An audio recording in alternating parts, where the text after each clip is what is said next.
And tonight, the betting of the president continues as we bring you another edition of The Real Obama. Now, in this installment, we shine the spotlight on an executive order that the White House was hoping that you would never learn about. Now, the president signed the National Defense Resources Preparedness Executive Order late Friday afternoon. And since that time, now the measure has been virtually ignored by the mainstream media. Now, the order essentially gives the president of the United States absolute power over any and all American resources during both times of peace and national crisis. Now, this includes, but is not limited to, food and livestock, water, plants, energy, health resources, transportation, and construction materials, and gives the government the ability to, quote, control the general distribution of any material, including applicable services, in the civilian market. Now, White House Press Secretary Jay Carney laughed off a question about the document at today's briefing. Let's take a look. There's been some online commentary suggesting this gives the executive branch power to allocate energy, food, water in either peacetime or wartime.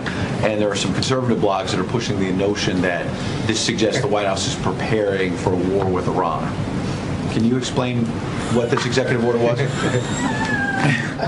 Well, I cannot explain that reaction to it. I think it was a fairly standard and routine piece of business.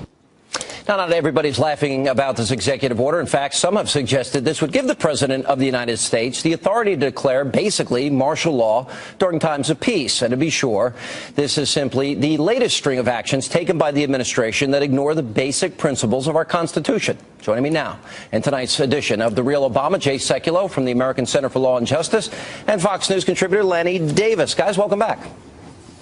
I'm laughing about it, Sean. How are you? All right, good. Well, let's give a little history here. Jay, we'll start with you because this was actually signed, or similar National Defense Resources Preparedness by Bill Clinton. You have similar executive orders signed by Dwight Eisenhower, George W. Bush. But there's a difference. There are some things that changed in this that I think has brought, legitimate criticism and concern. Can you go through that? No, I think you're absolutely right. The idea of this act is nothing new. Presidents have had this since the 1950s. But what is different about this one, different than any of the other one, is the definition of national defense. It's incorporated what's called the Stafford Act. I don't want to get overly technical, but this gives the president much broader authority than any of the previous acts. In fact, and Lanny may remember this, the previous acts didn't give incorporation of the Stafford Act, which is a civilian civil situation where the president would have unlimited authority, subject, of course, to checks and balances. And we can't ignore checks and balances here.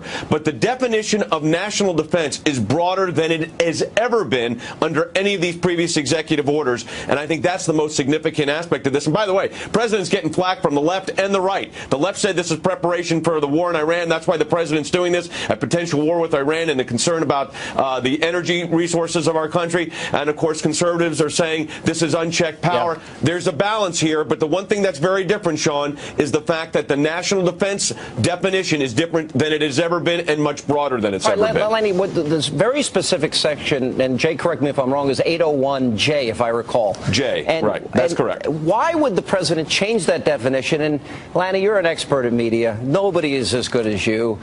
If you want to release something that you don't want people to find and you're in the White House, when do you release it? Late on a Friday afternoon, hoping nobody pays attention to it. Why would they release it? I used to release things at 10 o'clock on July 3rd. That was a really good... Yeah, that's a good time. I got it. Nice to hear you, Jay, being your scholarly self. And I want to compliment Sean Hannity for the first time in a long time of not being slanted and describing this as a bipartisan act that actually goes back to Franklin Roosevelt, Jay, and through Harry Truman, not just the 1950s. But he changed it. But, Lanny, we got to that part. You're wasting valuable airtime. We got that. You don't like me complimenting you, Being Sean. nice. The second point I want to make, the second point I want to make, aside from Sean Hannity being a good guy, is that this is really not a significant risk to America. I don't know why he made those changes, to answer your question, but there's no risk here because every president needs authority in times of emergency, such as a nuclear attack or something that is another 9/11, and this authority has been on the books, and President Obama won't misuse it. The real question is, why are the extremes on the left and the right so quick to jump beyond the facts and look at the worst possible interpretation, and it's almost lunacy if you look at some of these. Tell me. Because of the way the president's acted, for example, we have a very specific process for recess appointments. And with the National Labor Board appointments of the president, remember, he didn't go through that process. That's right. The conservatives like myself, Jay, I think would argue that the health care mandate is not constitutional. The Cato Institute actually has the top 10 instances where the president has pretty much thumbed his nose at the Constitution. And so there is this suspicion, Jay. I'll throw it to you. Yeah. Yeah, I think the biggest problem here is context. It is a document dump in the sense that it comes in late on a Friday evening. That's an interesting situation.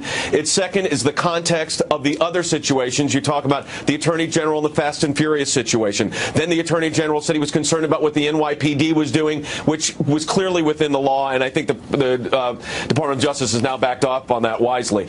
But you look at the context, and then the definitional aspect, and I think the definition is the problem. I don't believe, and I agree, that the president could get away with this because, number one, you've got a Congress, you've got an active media, that's why we're here tonight. But you've got to ask yourself, why this overly broad definition of national defense? Why incorporate the Stafford Act, which talks about foreign and national interests and tsunamis and situations which the president would have control over under normal source? But why do you have to expand it in the form of this executive order? That's the concern. Of course, executive orders have been challenged before in court. Let me throw this to that's Lenny. the thing here. I don't understand the national defense issue. That's the biggest thing. And I think what this is, Woodrow Wilson progressives like yourself, Lanny, one of the things we conservatives have a problem is you guys believe in this concept that the Constitution is a living, breathing document, and so you can ignore issues like checks and balances and separation of powers, like in the case of recess appointments. So I think we're looking at this differently, and that is that in this particular case, does it give a president pretty much impunity to do whatever they want? And why change the definition, considering the president has thumbed his nose at the Constitution in the past?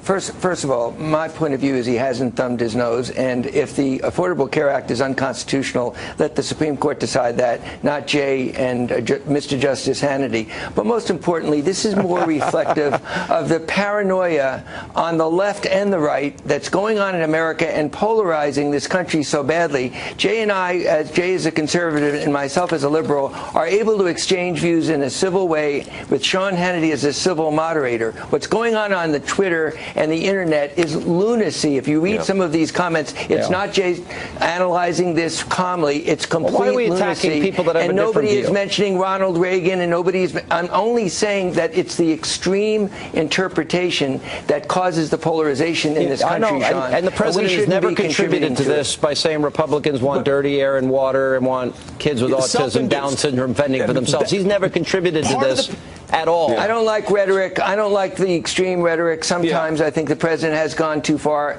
and so has the Republican Congress. And when there was a Republican president, there were recess appointments, guys. So let's be even. Not recess appointments while they were in session. That never happened until Obama. This session was one senator holding the floor. This session was one senator holding the floor, and that was an abuse of the Constitution. Says recess appointments only when they're in recess, though, and they're not in recess. With one senator sleeping on the floor. Is it possible that the president